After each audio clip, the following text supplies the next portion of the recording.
Құрметті Әлихан Асқанұлы, сізге биліктің бөлек тармағы болып табылатын сот саласына қатысты осы депутаттық сауалды жолдауыма екі жағдай себеп. Біріншіден, қауіпсіздік кеңесінің мүшесі ретінде, екіншіден, 6 желтоқсан 2023 жылы Конституциялық кеңестің Конституциялық соттың қаулысына сәйкес судьялардың тәртіптік жауапкершілігі мәселесіне қатысты заңнамада тиісті өзгерістер енгізу үкіметке жүктелген болатын. Судьялардың сот төрелігін іске асыру кезінде тәуелсіз және тек Конституция мен заңға ғана бағынатыны, олардың мәртебесі мен тәуелсіздігіне нұқсан келтіретін заңдарды немесе өзге де нормативтік құқықтық актілерді қабылдауға жол берілмейтіні, сотқа немесе судьяға құрметтемеушілік білдіру заңда белгіленген жауаптылыққа әкеп соғатыны конституциялық заңмен дұрыс бекітілген деп есептеймін.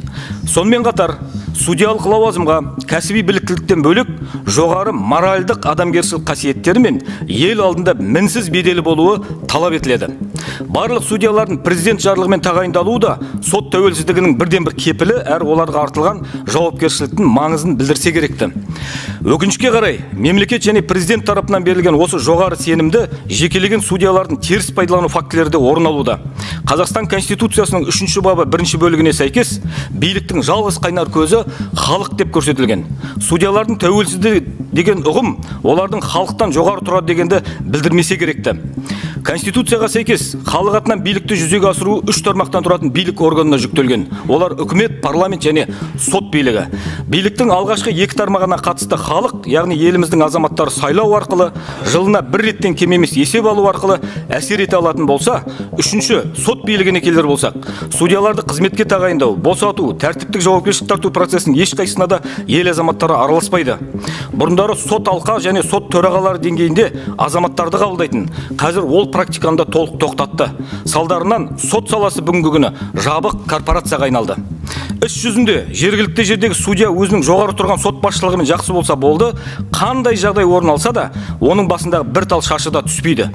Жақында өзім сайланған округ әрі туған жерім Батыс Қазақстан облысы Жаңақала ауылында аудандық судьяның бой жетіп қалған қызы аудан халқын әлеуметтік желі арқылы қарғап сілеп, тура мағынасында боқтап балағаттайды. Судья кәмелетке толмаған баланың әкесі ретінде аудан халқынан басын иіп кешірім сұраудың орнына, керісінше аудан халқы атынан әділдік іздеп сотқа барған 6 азаматпен адвокат жалдап соттасып, олардың өздерінің әрқайсынан 100 мың теңгеден 600 мың теңге ақша өндіріп алды. Ондай жағдай өз басымнан да өткен. Күні кешегі адвокаттық тәжірибемде 1,5 беттік қаулыда 74 қате жіберген. Сот процесінде қайта-қайта қорылдап, ұйықтап кеткен. Мансабын пайдаланып, қайтыс болған ірі бизнесменнің атына өзінің қызын жаздырып, кейін бизнесменнің отбасымен мұрагерлік мүлікке таласқан судьялар туралы әлеуметтік желіде кезінде ашық жазған едім. Нәтижесінде судьяға құрметсіздік көрсеткенім үшін өзімнің үстінен қылмыстық іс қозғалып, сау басыма сақина тілеп алғандай болдым. Ал ол судьялар түк болмағандай күні бүгін Қазақстан Республикасы атынан сот төрелігін жүзеге асыруда. Күні кеше Шымкенттік бір топ белсенді азаматтар жергілікті құқық қорғаушы әрі журналист Шымкент қаласы мен Түркістан облыстық соттарын жиі сынаймын деп қудалауға ұшырап жүрген Амангелді Батырбекұлына араша сұрап қабылдауыма келді. Қолдарында С-информ газетінің топтамасы бар. Газетте жарияланған сериялы мақалаларда көтерілген мәселелердің барлығын негізсіз деуге келмейді. Жалпы бұндай деректерді дізбелер болсақ көптеп кездеседі. Неге олай деген сұраққа жауап іздесек, мәселе соттардың кезінде өздеріне ыңғайлап жазылған нормативтік актілерде екенін көреміз. Соның бірі 2001 жылғы президент жарлығымен бекітілген сот жюриі туралы ереже. Оған сәйкес судьялардың тәртіптік жауапкершілігінің құрамы жоғары сот кеңесі жанындағы 9 адамнан тұратын комиссия, яғни жюри шешетіндігі. Жюридің 6 адам судьялардың өздері болса, біреуі жоғары сот кеңесінің мүшесі, бір заңгер, бір адвокаттан тұрады. Бұндай жағдайда қандай объективтілік болуы мүмкін? Мысал үшін, адвокатура саласында облыстық немесе республикалық адвокаттар алқалары жанындағы тәртіптік кеңестер құрылған. Онда халықтың атынан депутаттар қатысады. Олардың қатарында осы мәжілістерінде өзіміздің әріптестеріміз бар.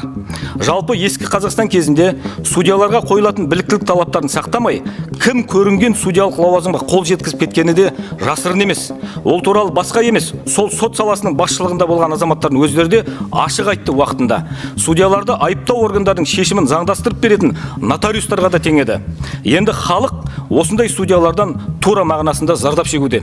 Сондықтан құрметті Әлихан Асқанұлы, сізге Конституциялық сот қаулысын орындау барысында сот қызметіне қатысты Конституцияның 3 бабы 1 бөлігінің талаптарын, яғни биліктің жалғыз қайнар көзі халық екенін ескеріп, тиісті механизмдерді қайта қарастыруды ұсынамын.